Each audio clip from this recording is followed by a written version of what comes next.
Oh, Morning. You look chilly. what was that? What? Yum, yum, yum, yum, yum, yum, yum. Is that you? I didn't do anything. No. I I don't think just heard so. myself mumbling in my ears like some new weird sample. It wasn't you. I've It's gaslit you now. disconcerting. Yeah. No, it's not me at I all. expected that. Oh, that was really No, I creepy. didn't. I didn't actually do anything. No, which The is funny. session went live and I just heard my own voice going, "Wom, yum, yum, yum, yum, yum." Every time we start now, it just plays a new sample of yours somehow. It's a new AI feature. Oh, nice. Yeah. Good morning. Morning, Morning. How you going? afternoon. Still have Afternoon. coffee left, so that's good. Good. I'll join you. Got my dog in the office today. She's sleeping right next to me. Hello, Hunter. Nice. She likes to look out the door. Whoa, what's happening? Oh, been busy. I haven't been sleeping super well because I stayed up editing videos to get them out for the new Fusion configurations. Have you played with that at all yet? It's not available yet. I'm just updating Fusion now in the hope that it will suddenly appear. But yesterday it wasn't there. Josh and I got excited about your video and then couldn't play with it. It takes a while for their internet to roll out to Australia, apparently. Yeah, I was still on dial-up. I don't know. I don't know what the deal is. It must be like a lot of server calls or something that they're really rolling it out slowly, or maybe they were just afraid it was going to break drastically. I don't know. I've seen a lot of comments about, I think usually it's more of a quick rollout than for new features, but Yeah. it's been slow. I'm excited to check it out. I still don't 100% understand what it's going to do for me. But Right. I'm Right. interested to know what it's going to do for you. Like, what are you going to use it for? It's like, we're excited to see what you do with it. Yeah. Oh boy, what has it done for me? You didn't watch my video. No. I've watched some of it. I don't like the thing that I retroactively feel, I won't say frustration, but I wish it was there for us when we were working on Knackwall. Like it would have saved us an immense amount of pain of making, it would have saved us time. I think if you look at a lot of the files we made were like, all right, let's make a series of plywood box shelving kind of units that go on the wall. And it could have easily been one file that has, 50 different options within it. And what's powerful about it is it doesn't take anything extra. It's like in that case, it would have been setting a configuration for the X and Y units of the size, or like the depth off the wall, or like if it had a door or not, or you used a different material. And all of those things can be saved and then derived into manufacturing as like a manufacturing file, or like, So, you've got a box with, 10 different states within that file.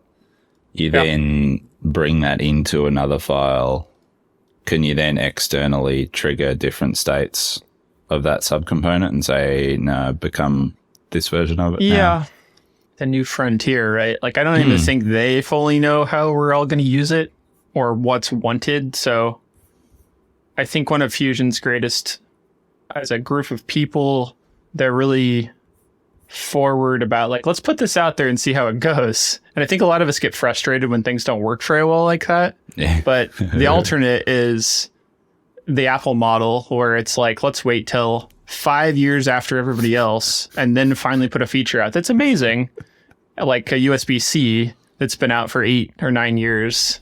And they're like, everybody's lauding that they put out USB-C, and it's like, well, they should have done that 10 years ago. But a roundabout way of saying, like, I think there's a lot to be figured out, and I don't know. Yeah, the thing that I'm most perplexed about and how to handle is how you manufacture, especially like an arrangement, like for you and I, right? If I was doing Knackwall and you were doing like one of your products that has a series of different size of shelves, it's all generated from the same file.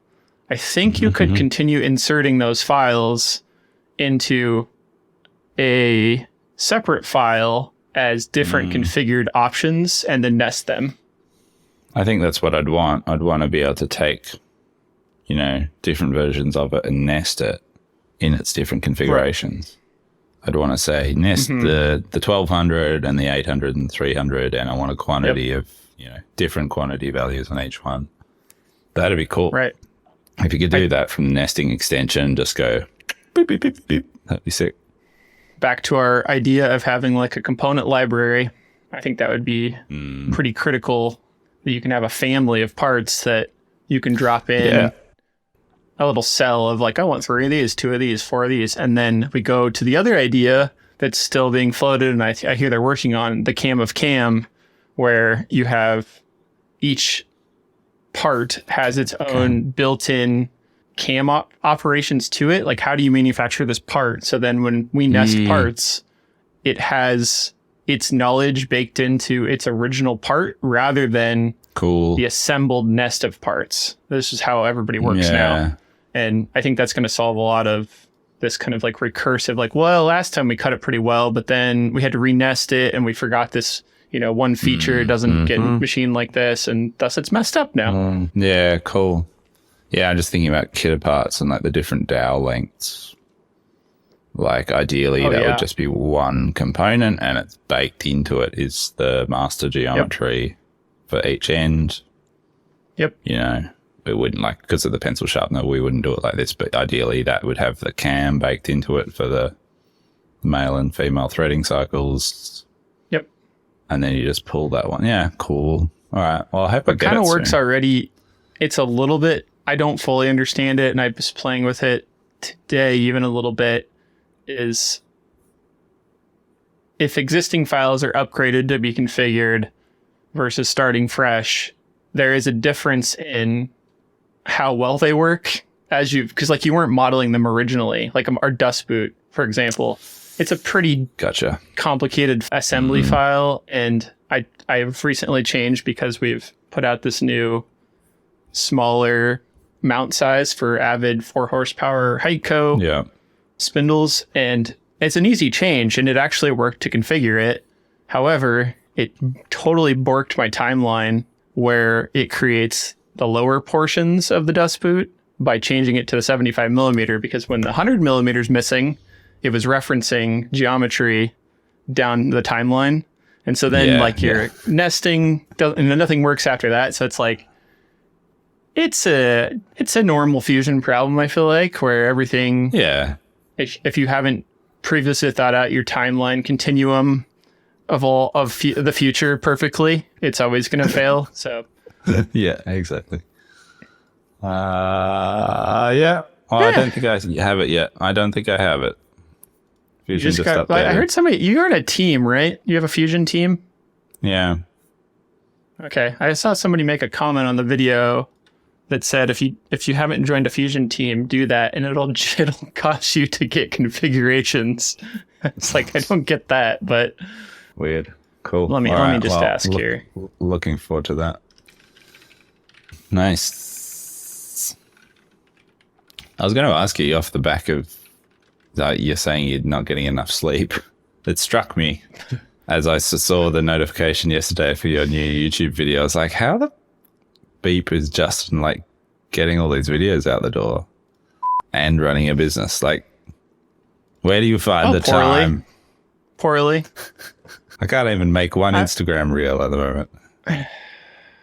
I spent a lot of time. I really wanted to have an early video on configurations. I just feel like it was a big release, and I was excited about it. And I did have the insider access, which is not that secret of a thing to have. So I had it ahead of time. And I kind of like accidentally stumbled into making 2 videos at the same time, which was, it's like the most maximizing thing I've ever done, probably, where I was like, let's make a video in 24 hours. And then I made 2. And I'm not bragging about that. It was pretty stupid, I think.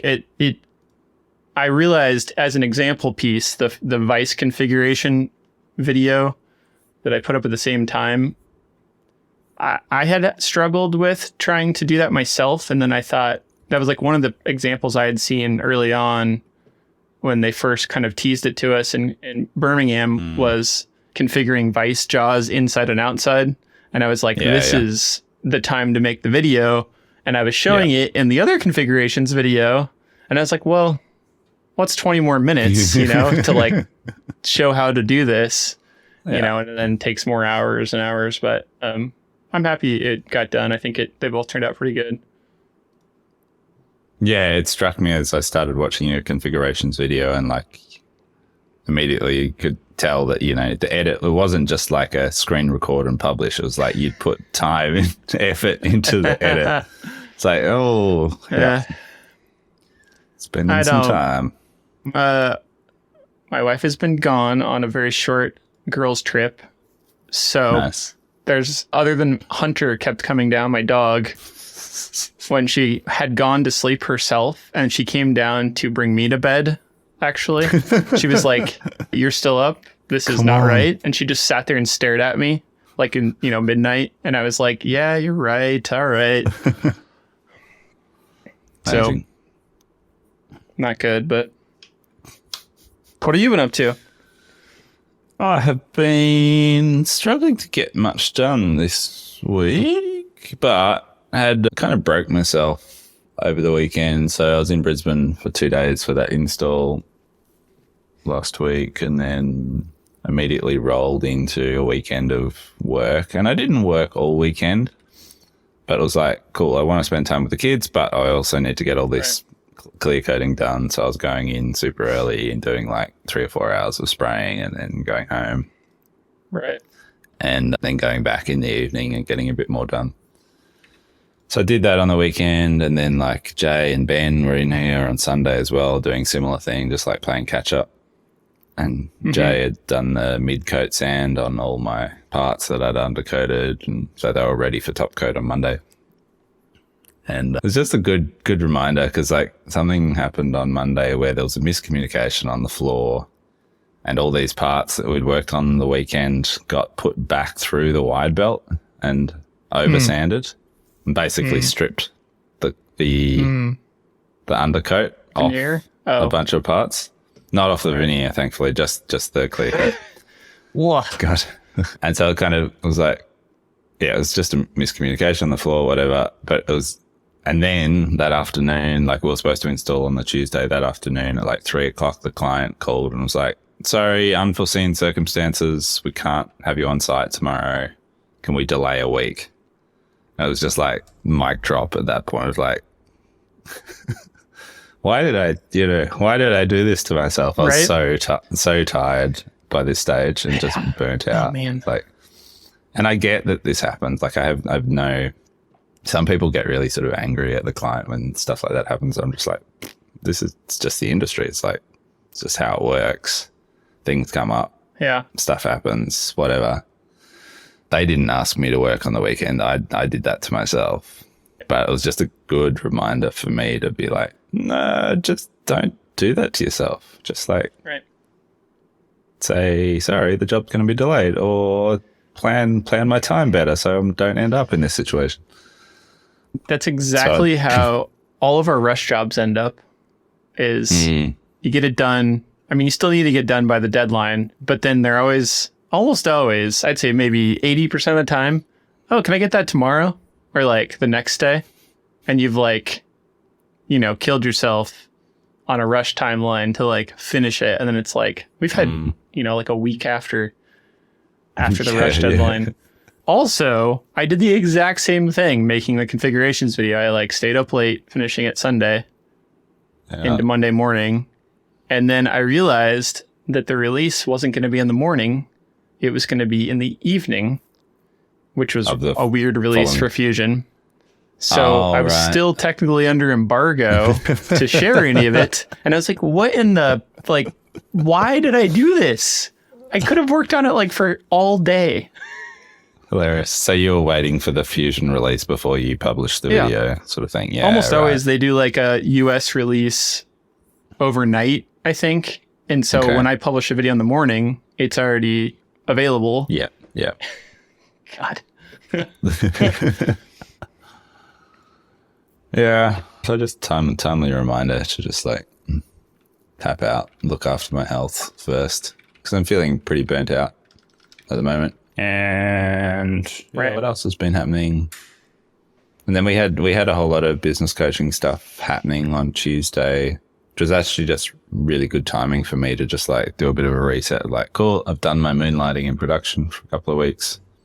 I can get out of that space now and just reset and get back to doing what I'm supposed to be doing, which is selling stuff. And it's been interesting, like just how quickly the tables have turned. Like we had a great August of sales, and then September, the first half of September has been quite disrupted by people being away and like covering in production. And it's this big install that's been dragged out and going too long with so people working on that. And so it's been really interesting to see just how quickly like our hey Hunter mate, what's up? She fancies herself a guard dog, but she's 45 pounds. So cute. Hey, can we leave it? You've muted yourself, I think. Nice, it works. Suppose depending on the recording. Sorry, what were you saying? It's just funny how quickly the cash flow situation turned. Like it was frighteningly fast, like a couple of weeks of distraction. And suddenly we're almost back to where we were of like, oh shit, we need to like sell a whole bunch of stuff really quickly to ensure we've got cash to pay all the bills next week. So yeah, I'm trying to focus this week and just get some quotes out and close a few things. So yeah, that's kind of what I'm doing. Also did like kind of big reset of my default diary the other day, because I couldn't since I've taken over sales, I just hadn't reset my daily structure at all. I was just kind of in damage control mode of like, sweet, guess I'm doing this now, and hadn't sort of looked at my diary at all.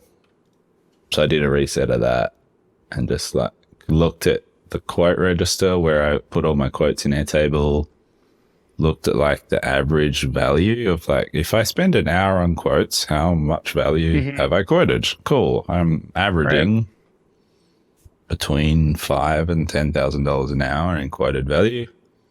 And I need to quote this much per week. So how many hours a week do I have to spend direct quoting? And so like making sure that time was actually blocked out in my diary. Right. Just, doing stuff like that. Been good. Bit of a reset, I suppose. Yeah. It's inevitable that like, I feel like the more we're kind of inversing our roles, I suppose, where you had all these definitive outlined tasks and I was chaos mode, and like all it takes is like a couple changes and I've had more time. That's that's another reason I've been able to make videos, even though I did it on the weekend, but would be having the operations person help, like take care of just like common email questions. And they're actually out today, but it's been pretty different. A lot of like moving our email system and website stuff that I keep talking about. It's a long, a bunch of tasks. Like they've taken on almost all of that, where that was all just me like before. So there's no extra mental space for new things or making videos or planning videos or, any of that stuff. Like, it's not fully there yet, but it's definitely been great. And it's like, we're planning to have like in-person training courses very soon. And that was also a thing that like I could just never put together on my own. There was just no mental space to like think about the curriculum and what time. And if there's questions, like, am I going to be able to all that stuff. So Yeah. it's a roundabout way of saying, maybe you don't want to answer this here, but are you thinking about replacing the salesperson you had? Oh, yeah, I'm torn. Like, at one level, I'm really enjoying doing it. Like, being back in direct problem-solving mode for our customers is really enjoyable. And it gets me back closer to being in a design space because I get to design things for these people and work with them directly, and that's really fulfilling. And I also, yes, ultimately, I think I do need to hand it back over to someone else at some point, or big chunks of it. But I'm being a bit stubborn. Like, I really want to just get the process really nailed before I do that. Right. I want it to be really clear and concise, and part of that equation, I think, is probably having the Git configurator online. So it's kind of, I feel like I'm kind of in this in-between zone of like, configurator's coming, that's going to change this role quite significantly because of it just will. And yeah, I just want to get it really dialed. So I'm kind of holding it close to my chest for now. Sure. Kind of aware that I don't really have time to be doing it, but doing it nonetheless. And yeah.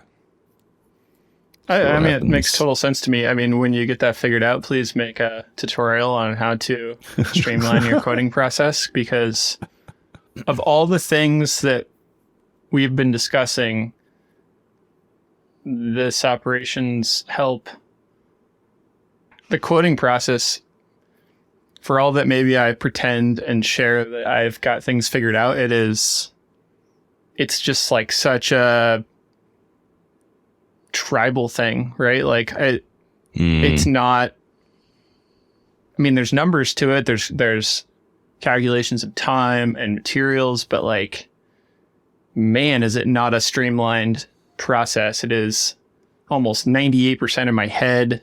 Like, we have things in Quotient, we have methods, but like, and I've got a whole sales guide, but it just doesn't really work, like, to share it, like, and really considering somebody else doing it. So that's the most terrifying part to me of trying to, e-myth ourselves and be able to like take parental leave. Like, yeah. How do you offload that? Like, I don't know how. Like, if we're relying on job shop work, I got to keep doing it until we figure out how to train somebody else to do it. So anybody has thoughts on that, I'd love to hear, because it's not smoothing out for us really yet.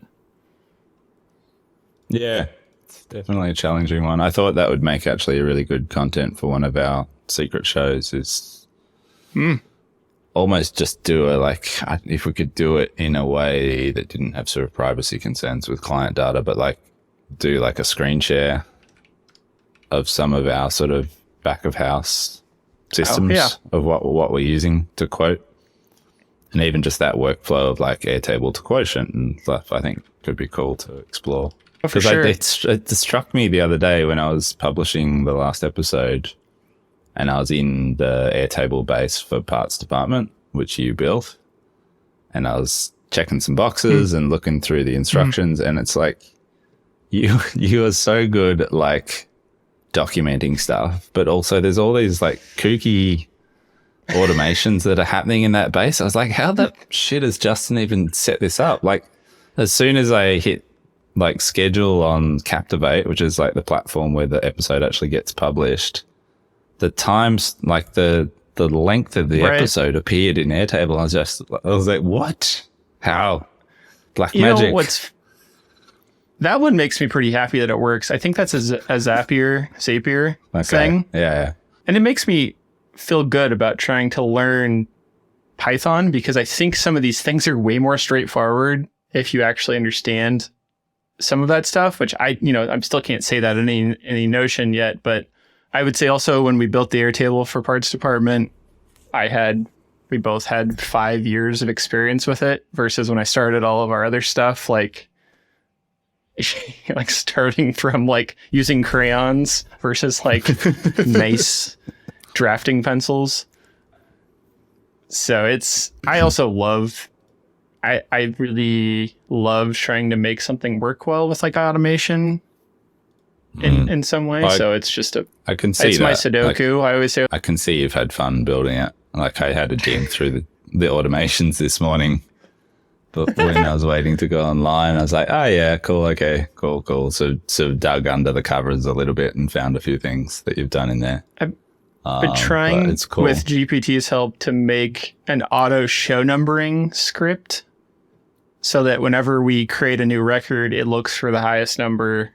It's really not that hard. And I think it's because we're in like a free workspace of Airtable that can't do it quite right. But it should be pretty easy because we do it with our RFQ base too. So anyway, awesome. I have printed the most detailed model I've ever printed. Oh wow! Is that one of the marble bamboo materials? It is. Well, I think it's like some Chinese filament. I'm not sure. CC3D maybe. But somebody had printed it on a forum. It's ridiculous. Also, you can do this because you print them separately. This head holding up like a stone statue head of someone I probably should recognize, but don't. Of Saul Goodman. Okay. Bob Odenkirk. There's an artist I'll put a link to that does these 3D busts of different celebrities and characters from games and stuff. And I just saw it on I think it was a Reddit post. Somebody had printed it on bamboo. And they basically just printed it from like standard settings and used third-party filament. And so it took me a couple tries because I kept printing and the ears the support would fall over. So there'd be like, it looked like they had gauged ears with like a bunch of loose stuff. So I have 3 heads and on your heads. I printed at 8.8 millimeter layers and I'd say about 20 hours. Yeah. 20 hours total, 2 parts. Yeah. Wild. It took longer because I had to print the head 3 times, but it's pretty amazing. Pretty great. I'm gonna stash it in the house and not tell Erin and just see what her reaction is. Awesome. This is why you get printers, right? Yeah. Just for pranks. For the pranks. I took part of this was I had this model like Friday and I knew Erin was going to be gone, so I took the bamboo home and printed like so many things this weekend, like production parts, this marble bust, something she wanted, like dust boots. It was really great to just like go out, swap parts and not have to like wait till the end of the weekend. Yeah. I don't know. It was more like a toy in that way than it was like a toy for the shop. Totally. It was really pleasing when I had it at home. After I broke my leg, we took it home as well. And it was funny. It only occurred to me having it in that domestic space where I was like, oh, I can print toys for the kids. Awesome. And like started making little helicopter things and like cars but because we live in like an open plan house with pretty much no walls, like we can't run it overnight. Well, it has silent mode. Yeah, I haven't tried that. I think Laura did try that on one of her prints actually, and it was still too invasive. But right, yeah, it's considerably louder than any others or all the other ones we've had. But I mean, I kept it in our garage at home. I wasn't going to put it inside anyway. So yeah. Now the Bomb Johns are all bambooed up. They are, right. I know. I love listening to other people come into it and they're just like, this is amazing. And I'm sure people have heard us do the same thing. So Bamboo just had their announcement. I was kind of anxiously awaiting because I've been on the fence about pretty sure I wanted to buy another one. We're going to replace the other Prusa that we never use and we just need redundancy. Too much of our products that are, dust boots are made on it, or those tool tag towers have been popular. We have another product coming that's going to have printed parts too. And whenever it's down, it's just terrifying for how much we rely on it. It's like literally the quality is significantly different to change to another printer. So for the cost and the value that they create, it's just hard to argue with. And so they announced this new printer, and it's like a mini version. Did you see this? But they were teasing all these new features. And I was thinking, oh my God, they're going to blow everybody's minds again with this like next level, like it'll be $3,000 and I'll still want to buy it. No questions asked. And it's got some cool features, but it's like Prusa Mini, but bamboo. The Lab A1 Mini, the little open frame thing. Is it that? Yeah. Yeah. What a funny looking thing. I mean, it's cool for sure, but it's not, I don't think it's for us. Yeah. No. Well, there you go. It's your home printer. Silent mode, under 48 decibels. Yeah, right. It's cute. I like the filament dispenser. It's a cool industrial design object. Very cool. Right. But yeah, I can't imagine it can compare to the fully enclosed goodness. Yeah, it is. It's kind of got like a Predator vibe to it. Yeah. Like, and then a Predator filament dispenser connected to a Prusa Mini. That's like grade. It's desaturated. I would say that Prusa also did a cool thing. They just announced they figured out a way to upgrade one of their older mini printers from like years and years ago so that it can print a way faster, pretty accurate. They upgrade the firmware so they can print a Benchy in like 16 minutes, which is kind of crazy. Like nobody really does that, you know? Like, I give them credit for that, like supporting stuff forever. Yeah, that's awesome. Very cool. Yeah. This website's like crushing my computer. Yeah, things and stuff. Things and stuff. Jay was showing me some cool stuff in Notion the other day that they built, like formulas and automatically calculating like pallet weights and dimensions for some contract manufacturing work we do. And both of us were like, when do we get to burn Airtable and start fresh? Right. Which we're not gonna do. But it's just the appeal of a blank slate, in the same way that you probably had a great time building that parts department Airtable, just because it was like you knew what you were doing. It was a blank slate. Right. And like yesterday in one of our sort of production meetings, I just had this like moment of sort of stepping back and seeing from the outside what we've built in Airtable. It's like, it's pretty amazing. Like I didn't know which way you were going to go with that. I thought you were going to go. No, like it was a moment of awe. It was just like, holy shit, how do we make such a complex thing? Right. That does so much. It's cool. But yeah, the appeal of the blank slate is high right now. But I think what I need to do for myself to subdue these notions of blank slateism some notions. Is just build myself a few these notions. Build myself just a couple of clean interfaces in Airtable. My coding table's like out of hand, and I've got too many views going on, and there's too many fields. Right. I just need to build myself a nice clean interface that just presents the data that I need on a daily basis in a more user-friendly way without having to side scroll for 50 years on every quote. So I think I'll do that. I'll get distracted. I haven't tried those in a while. Yeah, I haven't played with them for a while. But I think they're getting pretty decent now. I think you can even have like public-facing interfaces now. Ooh, which you didn't used to be able to do. So you can do the pizza tracker. The pizzas. Yeah, exactly.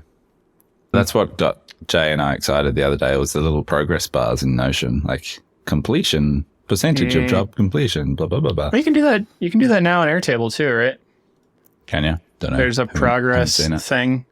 I would say other thing to satisfy your desires to change stuff is just make mind maps of workflows. And actually, now that you were saying that, you're asking about like documenting these things.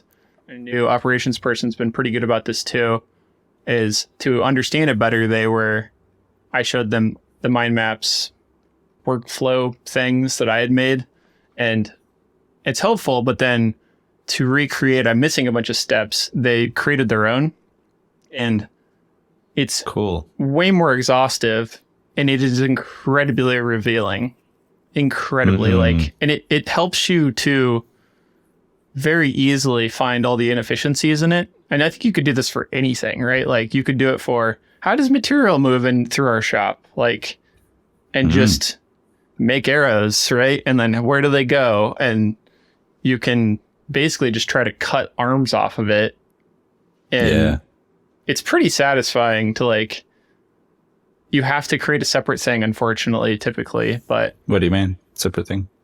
like, you can't, like, I don't know of a way to, there's a schema thing inside of Airtable, like an extension that lets you look at all the ways that things map together, but like you can't reconfigure that really. So like you have to create a separate mind map. But for those not seeing this, if you check out the YouTube, I've shared our little workflow mind map. Yeah, cool. You can take a That look. looks fun. Fun little distraction. Yeah, cool. Nice. Nice. We just had one of our biggest orders ever while we were recording. Shit, yeah. Can't Product? Yeah, products, baby. Awesome. Good. Oh God, did you hear What? that? No? Oh, it's a preview. Let's try that again. It's very long. That's way too long. Hit the applause. Yeah. I'd say maybe my last thought would be in the last few days, we've had a couple pedestal orders, sets of pedestals. It's been pretty good. And what's been really satisfying, and it's like one of those like when good design happens, you don't notice it, right? That old, probably Dieter Rams maxim. But when we first started shipping both dust boots and pedestals, it felt like chaos. And internally, I was always anxious about every new order that went out, that something was a new issue was gonna arise. And over time, the dust boot problems went away. And part of it was slightly tweaking the design or assembly or something. Part of it was the language of the purchase process to like give people the right perception. And then the last part to me is like documentation and guides that have, I think, drastically to like, I would say like 90% of the problems people would have installing our pedestals are gone. People get it now. And I don't know, maybe it's the people that are more capable, but I would also like to think that we've done a good job of iterating that over time, constantly trying to get to a place where it's automated right now. We used to have to help people on every step kind of through the process, and it's been like none. So satisfying. Well done. That's awesome. That's really cool. Yeah. Do you have that? Does that happen with you guys with new products? Yeah, I feel like we've had a bad run with new products of late, where we've actually, like, we've pre-released a couple of things and they've had issues and we've actually retracted them. Like there was a little desk that we released in a hurry and shipped a couple of them and ended up returning them. And we're like, sorry, this needs more work. Pulled it from the website. And then kind of similarly, the Kidder doors and drawers, which we are rolling into custom quotes and projects and things. Really, I mean, they only hold up there now is that we haven't documented, I haven't photographed them for the website, but we did have a couple of false starts there where the details just needed more resolution, and we shipped a few and we're like, actually, no, that could be better. Right. Hold off on shipping any more of those. Let's resolve that further. But yeah, I think, example of the Kidder drawers, which, it's cabinet maker hardware that we're shipping, and like ideally the draw position gets tuned post installation with that sort of hardware.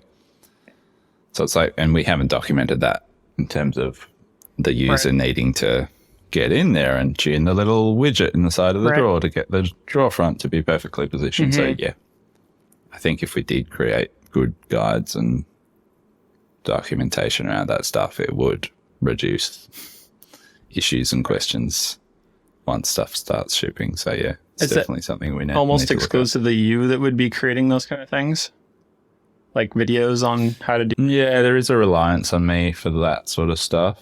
Yeah. Jay and Josh are pretty good at creating, like, Jay will get stuff online, Josh can create the diagrams, and Josh has done a lot of the sort of instructional diagrams for products, and they've worked together to get stuff online. But yeah, when it comes to photo and video, it's kind of, I tend to be the bottleneck, unfortunately. What were you going to say about Saunders? I think he probably was in my head of, I heard him even on the last bomb talking about how they were recording a process just to be able to internally review it, you know, machining or cam setups or like getting a new machine. And I think for a long time, I probably held all of the like video things too close, video camera things. It wasn't even like, oh, you're going to hurt the camera. It was just, it's a training thing. It's harder to train somebody.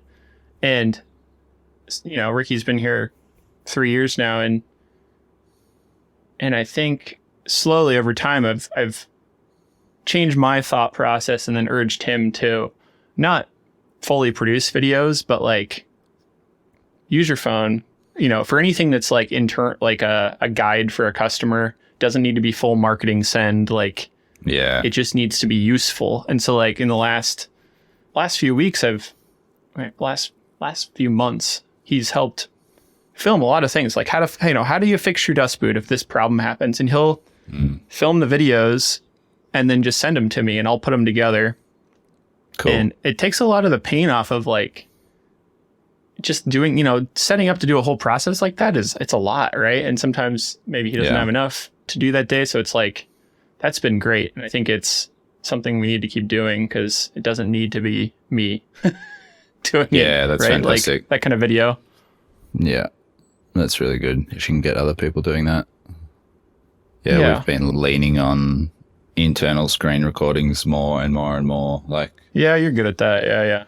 Yeah, using Loom now, which seems pretty stable and decent. And like most of us who are doing any computer-based work are using Loom internally to hand over details between jobs and explain processes or, I did make both the configuration videos almost exclusively recorded in Descript.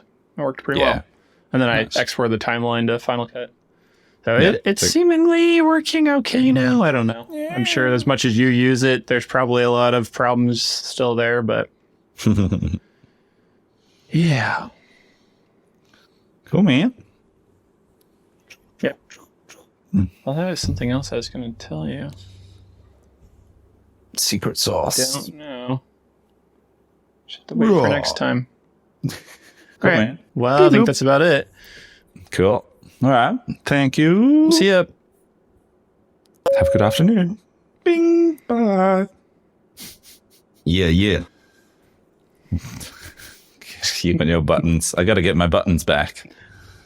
Cool. I like this little Fraga thing. It's coffee time. Goodbye. Bye. Bye.